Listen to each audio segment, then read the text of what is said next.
La parole est à Madame Delphine Lingemann pour le groupe démocrate. Madame la Présidente, chers collègues, ma question s'adresse au ministre de la Transition écologique et de la cohésion des territoires. Je souhaite y associer ma collègue Laurence Vichnievsky ainsi que les parlementaires du Puy-de-Dôme et l'association Objectif Capital. Le prochain rapport du COI, Conseil d'orientation des infrastructures, présidé par notre collègue David Valence, sur la période 2023-2032 est très attendu, à tel point que certains extraits sont d'ores et déjà connus. L'Auvergne est le territoire métropolitain le plus mal relié à la capitale sur le plan ferroviaire. 3h30. 3h30 pour relier Clermont à Paris quand tout va bien. En effet, de nombreuses défaillances techniques liées au vieillissement du matériel roulant et des infrastructures provoquent des retards fréquents, soulevant la colère des usagers.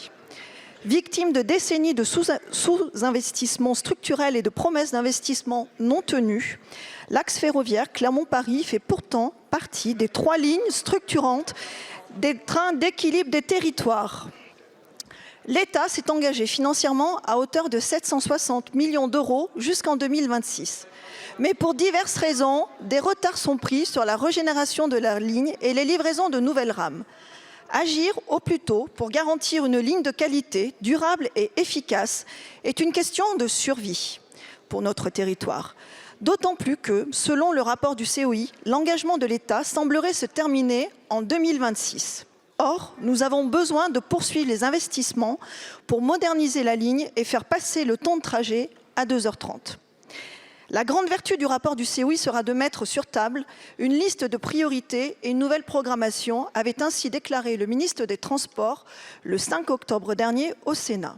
Mes questions sont simples. Est-ce que la ligne structurante Clermont-Paris fait partie des priorités de l'État au-delà de 2026? Est-elle inscrite dans un programme de modernisation? Enfin, si tel est le cas, pouvez-vous nous apporter des éléments de précision? Je vous remercie. Merci beaucoup. La parole est à Monsieur Christophe Béchu, ministre de la Transition écologique et de la cohésion des territoires. Madame la Présidente, Mesdames et Messieurs les députés, Madame la députée Lingemann, j'ai le plaisir de vous répondre en l'absence de Clément Beaune, que vous aviez interpellé. D'abord pour vous rappeler, mais vous le savez, que le 24 février, dans quelques jours, le comité annuel de suivi va se réunir à nouveau et que désormais, un comité régulier de suivi, pas seulement tous les ans, mais qui associe l'ensemble des parlementaires des départements traversés existe et qu'après une visite à Clermont, une visite à Vichy pour faire en sorte d'en coordonner l'ensemble des actions, Clément Beaune a précisément pris l'engagement de vous tenir régulièrement informé de là où nous en sommes par rapport au retard que vous évoquez. C'est 1,1 milliard d'euros à la minute où nous parlons qui sont globalement prévus pour le soutien à la régénération et à l'amélioration du confort des usagers. Les rames, elles ont vocation à tout être livrées en 2026 avec la première nouvelle rame qui arrivera en circulation dès 2025. Malgré les incidents liés à ces retards de régénération, la régularité s'est améliorée sur le premier semestre.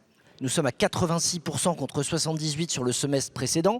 Mais évidemment, ce sont ces travaux de régénération qui permettront d'être enfin à l'échelle de la ligne structurante que vous évoquez, qui figure à ce titre-là dans la carte ferroviaire que nous avons. Vous avez évoqué le rapport du comité d'orientation des infrastructures et le travail piloté en particulier par votre collègue, le député David Valence. Sa remise dans les prochains jours est imminente et permettra à ce moment-là d'expliquer la méthodologie et le suivi avec lequel le gouvernement entend y répondre. Il ne vous a pas échappé, si vous en avez lu quelques feuilles, qu'il y a à l'intérieur des propositions qui sont structurantes, une ambition qui est cohérente avec la transition écologique et avec le besoin de proximité des territoires et de faire en sorte de les rapprocher et d'améliorer leur confort. Je vous remercie, Monsieur le Ministre.